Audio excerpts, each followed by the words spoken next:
The Orange Zone, sponsored by Apex Entertainment.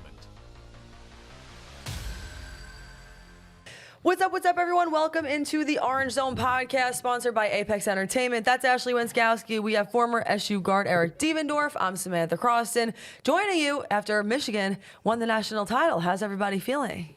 Yeah, Michigan, first national title since 1989, second in their history. It was a great game. As Syracuse fans, down goes UConn. About the walk. What? Let's hear about the walk. Read a phenomenal. If you are interested in more on Michigan and Dusty May and his journey, which what a phenomenal journey it has been at FAU just a couple years ago. Great piece on The Athletic today, a profile of how he walks back to the team hotel after every away game, when they're on the road, he walks back to clear his head, talk with the coaching staff afterwards, and the reporter joined him on last night's walk. And it is free at The Athletic, and you all should read it. That's electric. Free advertising on this podcast. Honestly, I have to even shout out UConn because I felt like Dan Hurley was so classy in everything that he was saying after the game, right? Like, he really, even when he was talking about his players, he's just like, listen, I can't even be mad because they left everything on the court, back to energy and effort. He's like, we literally just didn't shoot enough basketballs into the basket. Michigan was the better team, you know? 3 and 4 years is hard to do if you're UConn. And he complimented the refs. I don't know if you saw that quote. He said he wished he could have those 3 guys every single game. I saw that quote and I was like, is Dan Hurley okay? Is he feeling all right? It was almost a little spooky, quite honestly, to hear him say stuff like that. Anyway, none of that's the point, but we just wanted to congratulate Michigan. The point is that the transfer portal opened today, and there are some interesting things happening there. We have to start with who Syracuse is getting, and we know one name right off the bat, Gavin Doty. Fulton kid posted on his Instagram today that he is coming to Syracuse to approximately nobody's surprise. Right. Yeah, the minute he went in with that do not contact tag in the transfer portal, it was pretty obvious. You knew what was happening there. Averaged 18 points per game last year. Obviously, he had that great game in the NCAA tournament against Duke, went off 21 points. Had another fantastic game in their MAC championship game over Merrimack. So he's a Fulton kid, I think a really exciting storyline for GMac next year if he also gets Ryan Moshe from Chittenango, even if he just gets Doty and he ends up being a great player and he's from Fulton, is kind of like bringing in some of these hometown kids and how special that'll be if they win with guys who are from the Syracuse area. Well, you're going to get some more fans in the seats. Guys are close to home and they want to support them. And besides that, I just think he's a guy who competes at the highest level. He gives 110% out there on both ends. Miss mistakes, he continues to play through it. You want to have those guys on your team. And I think he's not a main guy, but he's a guy who's a great piece. And he could be a main guy in certain games. He's a guy who could, get you 15 to 20 points a game. I think on, any given night, he has that capability to do it. But with all that being said, he's a guy who's going to compete through it all, and I think he's a great piece to have for Cuse. Yeah, when I say no surprise, I mean that in part because after the Duke game, Doty was kind of asked about, where he was going, this and that, and he was like, I would not want to play for anybody else besides GMac, which shows something, right? And then there's a clip that was posted in maybe early March, like around March 10th or something. And GMac is talking about Doty. And I thought some of the things he said were pretty interesting. He said out of all the players he's coached, he thinks that Doty is the most like him. And then really without missing a beat, he was like, he's a psycho. Right, yeah. Which kind of shows you what kind of player that GMac is looking for, just someone who is ultra competitive, someone who's a great shooter. And at the end, GMac said he's the most unique player I've ever coached, which I also thought was an interesting thing to point out. I think just based on his skill set and some of the things that he's good at. Because again, he's a shooter, but he's also somebody who I think has done a great job rebounding, particularly in his sophomore season. So like you said, I think, how is he going to transition here? That remains to be seen. There definitely will be a little bit of a gap, I think, between Siena and Syracuse. But by all accounts, he's a hard worker. And I think that you can't even necessarily say that about everybody who was on Syracuse's roster last year all of the time. And you can say that about this kid 100% of the time. Yeah, that's the thing. I mean, GMac want guys who compete. It's easier to coach those guys. You don't really have to coach them because they're going to go out there and do it themselves every single time. He's a guy who's just going to put it all out on the floor. And regardless of what happens, if you're up 20, if you're down 20, that guy's going to be playing at the highest level regardless, and you want those guys. If you could have 10 guys like that, you're going to have a really good team, right? Like I said, he's a great piece. He's a guy who's capable of scoring the ball. But Sam, like you said, I think he rebounds the ball really well. He's just aggressive. That's just how he competes. He goes after the ball. He's not scared. He's fearless. So, yeah, give me a few guys like that for sure. Yeah, and I think it's always great. This is just so basic, right? But to have a kid who really wanted to come to Syracuse, like he was set on Syracuse, wanted to come play for GMac, probably didn't even consider many other options. So I think to have that on your team, to have a guy who really wanted to be here and wanted to come to SU is invaluable, especially in this era. And he didn't waste any time. I mean, that came through this morning right away, Gavin Doty to Syracuse. We weren't messing around. Do not contact me Right. unless your name is GMac. Thank you. Whoever. GMac said that, though, in the press conference. He said, I want guys who want to be here.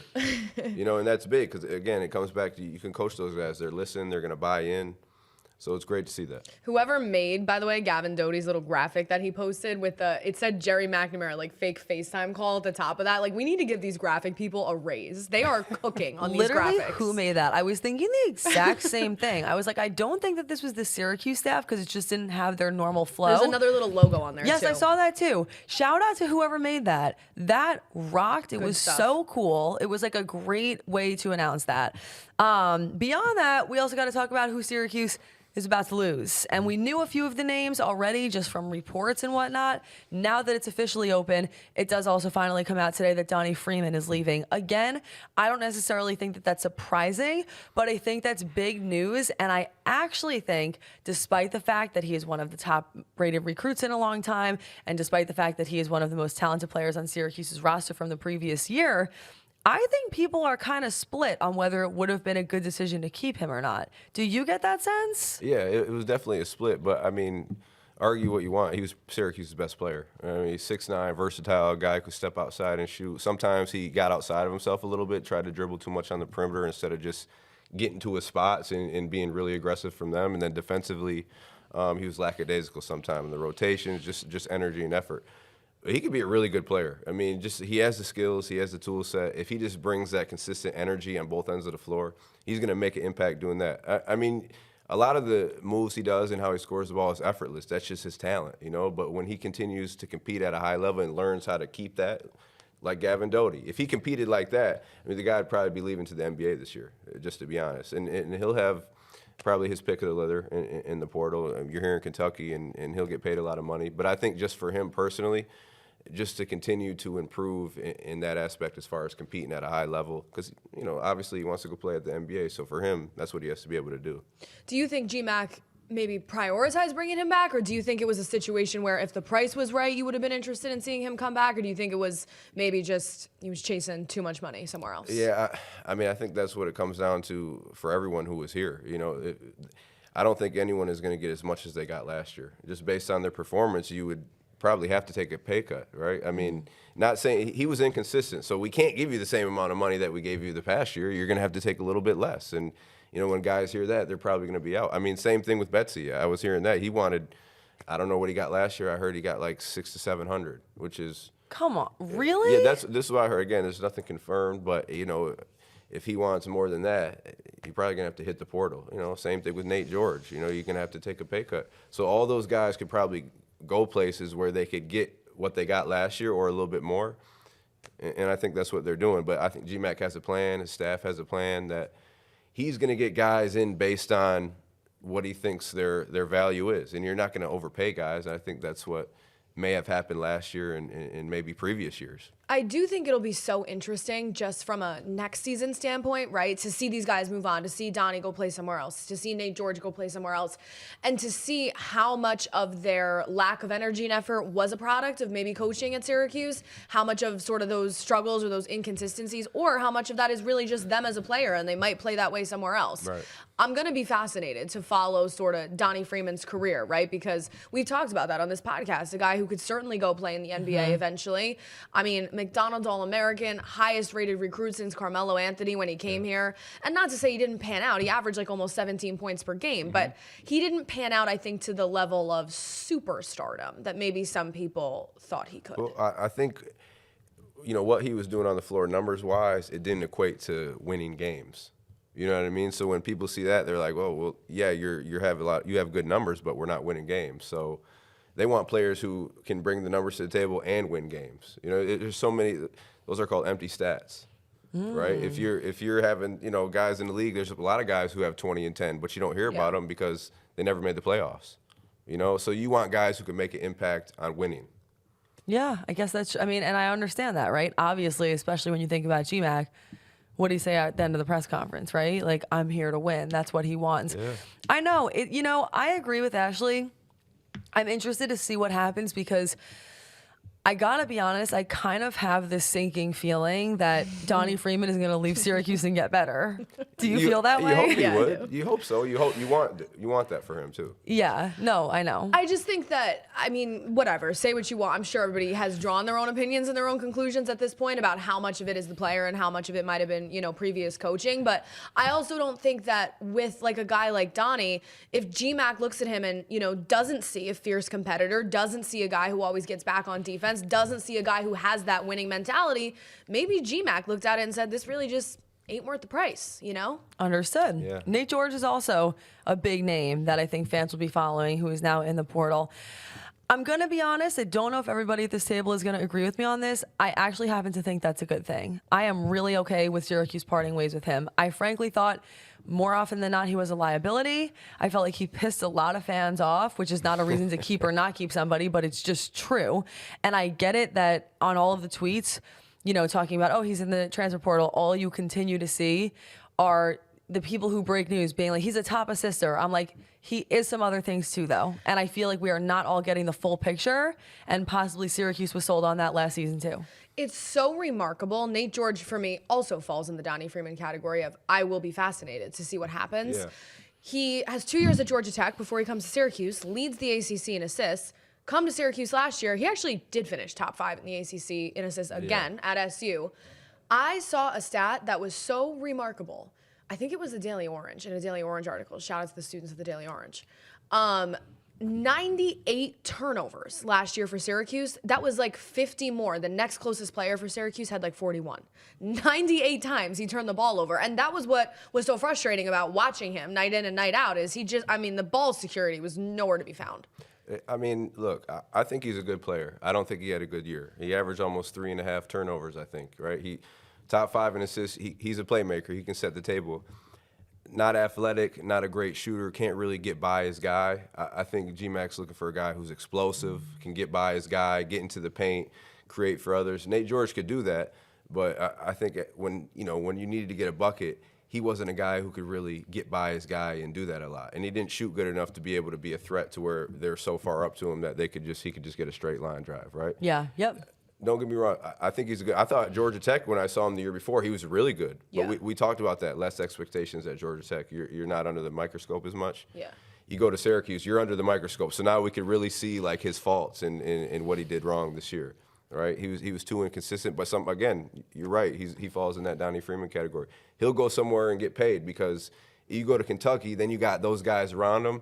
He doesn't have to do as much. Just go ahead, set the table, and get guys in spots. And if they make shots, if they got guys who could be athletic, get to the rim, they'll make them look good. Mm-hmm. I do think there's something to be said. I'm not going to sit here and pretend like in some ways Donnie Freeman isn't a loss, right? Like I think we'd be foolish to say that, to not say that.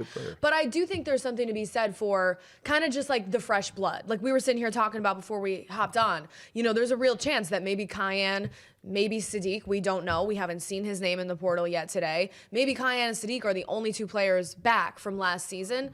I don't necessarily think that's a bad thing. I think you have GMac coming in, you're going to get in his guys, you got his coaching staff in. It's not necessarily bad to have fresh blood, fresh energy. I don't really know if it would have benefited you to have guys back like Donnie and Nait George who kind of went through the trials and tribulations of last year. They were in the trenches when things were falling apart for Autry.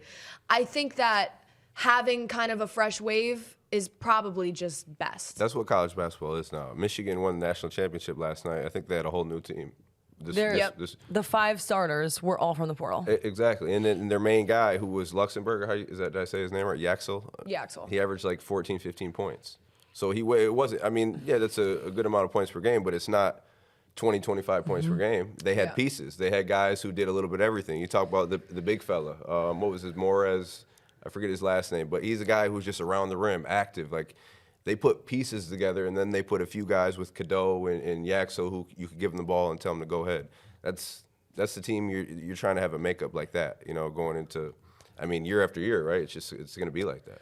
I mean, listen, of all of the guys, I feel like if you were going to fight for anyone, you certainly could make the case to fight to have Donnie Freeman back. I thought something was off last year, but it frankly wasn't a skill problem. It was like an attitude situation. Yep. Something mental was going on there. So we actually will never get the answer as to whether or not he could have performed better under a guy like GMac. We won't get to find that out. Yeah.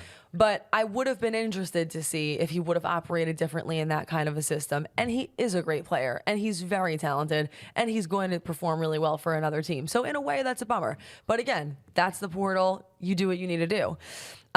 Syracuse also, just in this past week, got their first recruit in the class of 2026. That was sort of an area that was cause for concern for a minute there. They didn't actually have any commits in the class of 2026. This is a guy who was coming over from overseas. He's 19-year-old. Here I go. I'm going to try and pronounce his name. Everybody, drum roll for me, please. Mark Morano Mahmutovič. Very good. Again, 19. Really good. Thank you so much. 19 years old, 6'7", Slovenian wing. He's one of the top 2006-born European prospects. A career 39% three-point shooter. And my main anchor was making fun of me for that because he's only 19 years old. But just in his early career, he is a 39% three-point shooter who finished second in scoring at last summer's FIBA U18 Eurobasket, which you, before we got onto the air, were kind of giving us a little bit of context about what that exactly means and sort of how high level is that? Yeah, well, I mean, it's the best young players in the world, you know. So the 18U team for America, they'll bring their best high school kids going to be freshmen into college, and then same thing with Slovenia and all the other countries, and they get together and they have a tournament. So I mean, that's high level, and just to have that size out on the perimeter.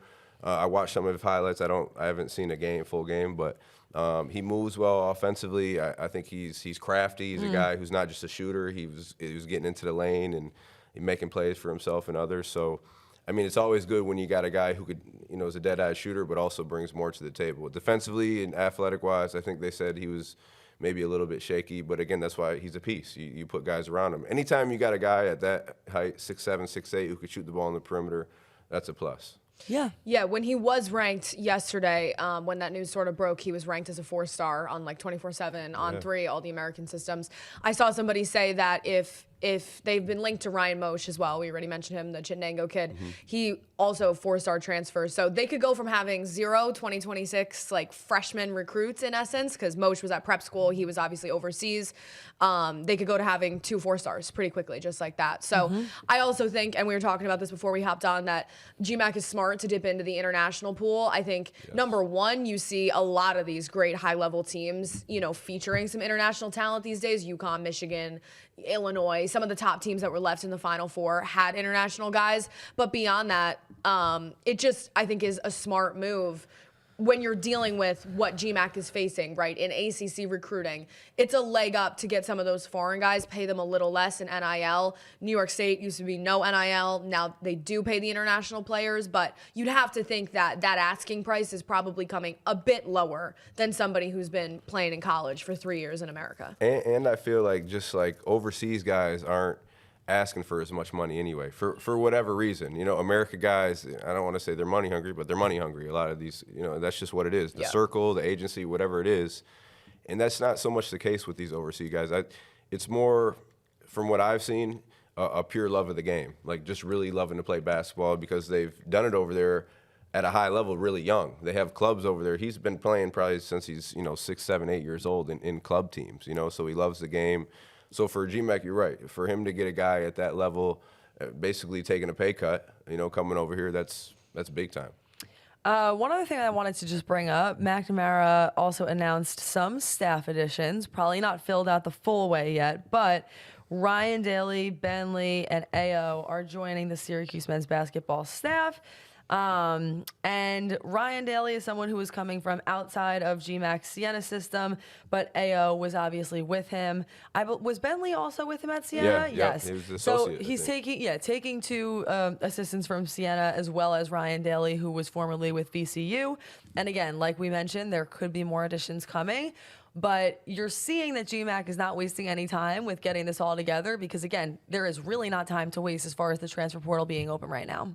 They've been working before the announcements. Trust me. Yeah, They definitely have. And I'm super happy for my guy AO because that was my roommate all 4 years. We played together. Yeah, we came in as freshmen, me, him, and Andy Routins. We all came in the same year, and AO, he was my roommate all 4 years. So I know the grind. He started at high school level, and then he went to the G League, and then he went back to high. So he was grinding. Then 2 years at Siena. So for him to come back, like make it full circle, and he's a great coach, a really good big man coach. Now it's like this is the first time I've seen us have a big man coach the big man. I was gonna say that. Yeah, we've had like guard coaches coaching the big man, which whatever. But I think AO he I think led the country in 1 year. I think with the highest field goal percentage, if I'm not mistaken.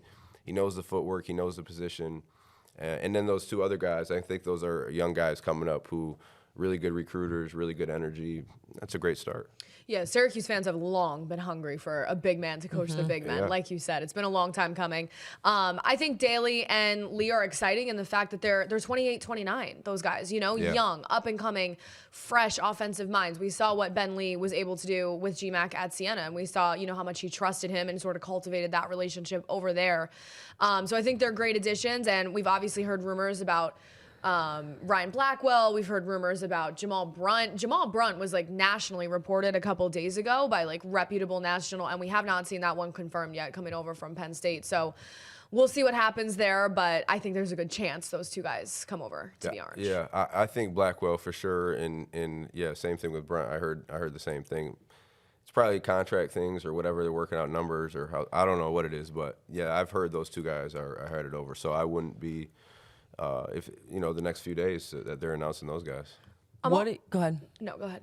What do you think that if Blackwell was added to the staff that he would add in your eyes? I mean, he's just a great coach, knowledgeable. He's been around the program. Obviously, he's a guy who was coached by Coach Boeheim. I mean, he was at Liverpool for 9 years, big time. They went to the state championship I don't know how many times, and then 2 years at Siena, obviously getting some collegiate experience under his belt. But just a genuine dude, authentic. He's a guy when he's recruiting a player, he's going to be able to have him engage and buy into what he's saying right away. So those guys are great as basketball-wise, but great people. I also think, one of these guys, whether maybe it does end up being Ben Lee or Jerry McNamara is going to have a GM, a general manager. That hasn't come out yet or been confirmed or been official. But with the portal opening, somebody's working on all this stuff, So maybe it is Lee that takes that GM role. Maybe there is an outside individual we haven't heard of yet that's been doing that stuff but isn't official yet. But he will have a GM. And I think Pete, if I don't want to say his name wrong, Coruscantini. Yeah. I should know Pete's last name. Sorry, Pete. But I heard he's staying on as well as the director of ops. So I do believe. I think that's on the website. I think that's confirmed. Okay. Good. Great. Well, I mean, everything that I saw about Ben Lee and what he was doing at Siena, everything that keeps on popping up says that he was really involved in the roster construction. So we'll have to kind of see what role he plays there. But excited to see that staff round out, and that really feels like the first step in the right direction here. Be prepared for some more updates, y'all, because this is day one of a transfer portal season, which I found out from recruiting expert Mike McAllister lasts longer than I think we maybe all thought. Right. I said to him, when's the signing period over? He said it's never over. You can sign anytime up until last day of class registration. Don't sleep on it. There's a lot coming. Anything else that either of you guys want to add, or anything important that you have to say on all of the things that we've discussed before we wrap it up and get out of here? We're hoping to have some outside voices, some outside input on this podcast later in the week. So I'll just tease ahead to that. Some guys who you probably will be interested in hearing from. Awesome. No, I'm just excited. I think the energy has shifted since they announced GMac. I think a lot of national media are talking about the juice that Syracuse has in the portal. So obviously that means some getting GMac in, and excited to see what the staff round out and the team as well. All right. Thank you so much, everybody, for being here. As always, this is the Orange Zone Podcast, sponsored by Apex Entertainment. We will see you back here when the next big thing happens. Thanks so much for joining us.